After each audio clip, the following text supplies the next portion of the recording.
Bonjour chers frères et sœurs de l'église de l'I-Jésus, nous sommes aujourd'hui le mardi 17 janvier 2023 et nous allons méditer ensemble Osée chapitre 13 et 14. Dans le chapitre 13, Osée précise que la révolte contre l'Éternel a un prix. La rébellion entraîne un châtiment. Dans ce passage, l'auteur reprend des thèmes déjà abordés dans son livre.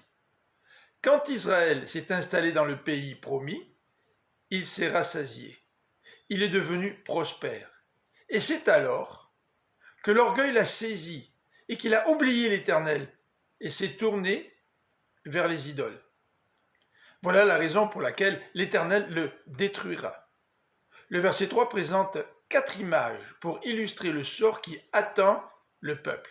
Il disparaîtra comme la nuée matinale, comme la rosée de l'aube, comme un fétu de paille emporté par le vent, et comme de la fumée qui sort d'une ouverture. Osée va aussi utiliser d'autres illustrations tirées des animaux. L'Éternel sera pour le peuple comme un lion, comme un léopard, comme une ours qui attaque, dévore et met en pièces. Le sort d'Éphraïm et de Samarie est irréversible puisqu'ils refusent de revenir à l'Éternel.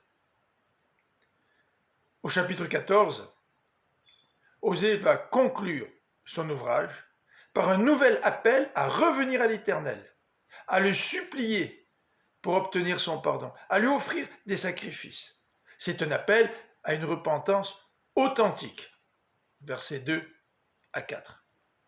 Dans les versets 5 à 9 du chapitre 14, Osée nous décrit les promesses de l'Éternel qui guérira son peuple, qui l'aimera, qui le fera prospérer. Après le jugement, l'Éternel va intervenir en faveur d'Israël.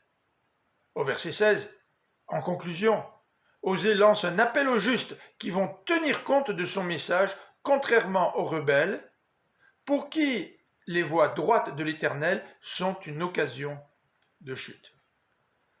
Dans le Nouveau Testament, Jésus-Christ est celui qui bénit son peuple, d'où l'importance de venir à lui par la foi pour obtenir, recevoir le pardon de nos péchés.